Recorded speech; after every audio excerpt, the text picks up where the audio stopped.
It seems strange to me that I should have to write an essay such as this, claiming that Tamil is a classical literature. It is akin to claiming that India is a great country or Hinduism is one of the world's great religions.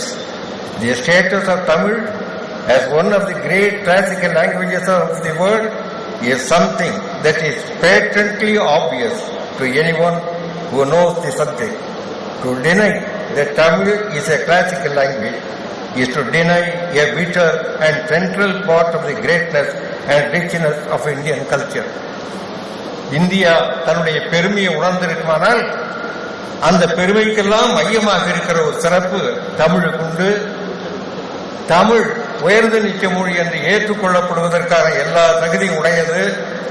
India ஒரு பெரிய நாடு என்பது எவ்வளவு பெரிய உண்மையோ, இந்து மதம் உலக மதங்களிலே ஒரு பெருமதம் என்பது எப்படி உண்மையோ அப்படிப்பட்ட உண்மை இது என்று மைய அரசிலே உள்ளவர்கள், அவர்களுக்கு ஆலோசனை வழங்குகிறவர்கள் அத்தனை பேரும் உணரத்தக்க முறையில் ஒரு சிறந்த கருத்தை சொல்லி அதன் மூலமாக நீண்டகால வழக்கு ஒரு முடிவுக்கு வருவதற்கு, தமிழுக்கு இழைக்கப்பட்ட அநீதி துடைக்கப்படுவதற்கு, தமிழ் இனம் தாழ்ந்த இனமல்ல என்று ஜி.யு. போப் அவர்கள் சொன்னார்களே, நாலடியாரும் திருக்குறளை பெற்றிருக்கிற தமிழ் இன மக்கள் தங்களுடைய மொழி வேறு எந்த மொழியை விட தாழ்ந்தது என்று கருதுவதற்கு இடமே இல்லை.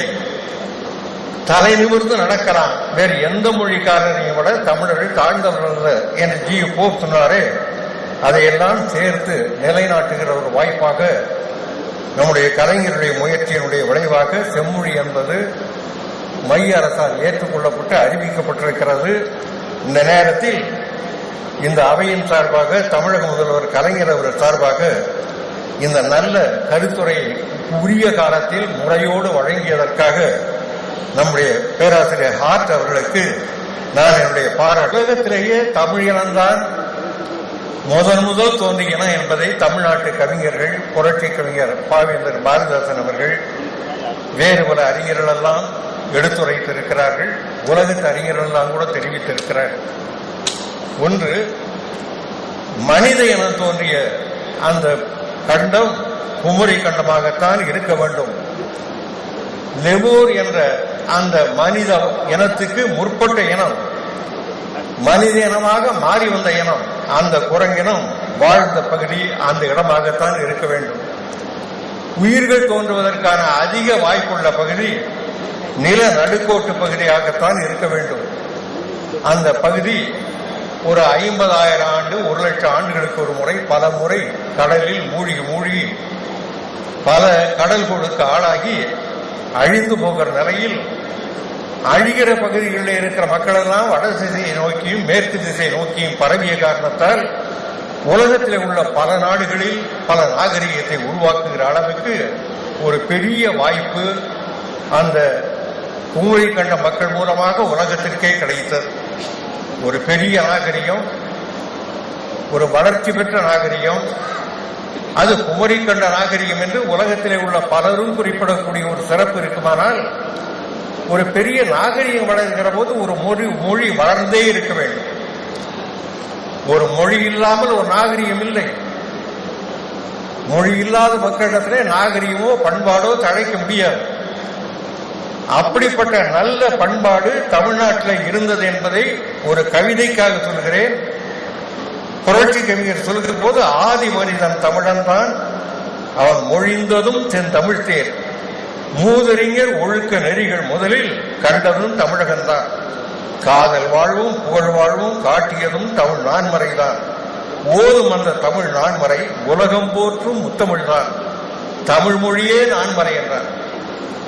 ஒரு மொழி மனித வாழ்வுக்கு தேவையான அடிப்படையான சிந்தனைகளை கொண்டதாக இருக்குமானால் அந்த மொழியே தான் நான்மறை.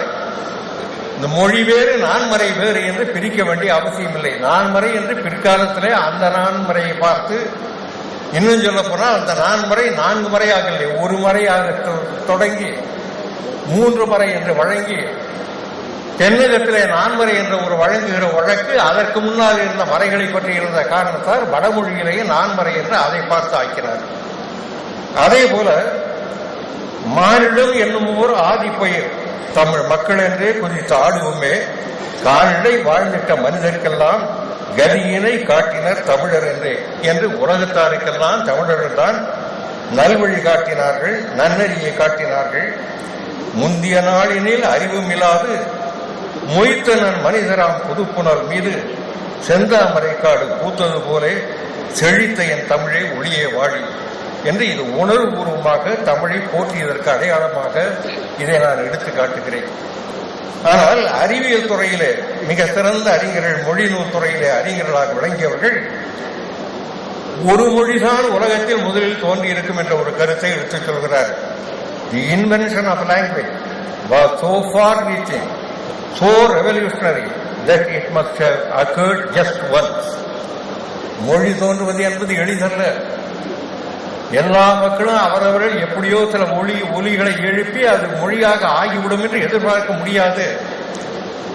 எனவே அப்படி தோன்றக்கூடிய மொழி ஒரு மொழியாகத்தான் முதலில் தோன்றி இருக்க வேண்டும்.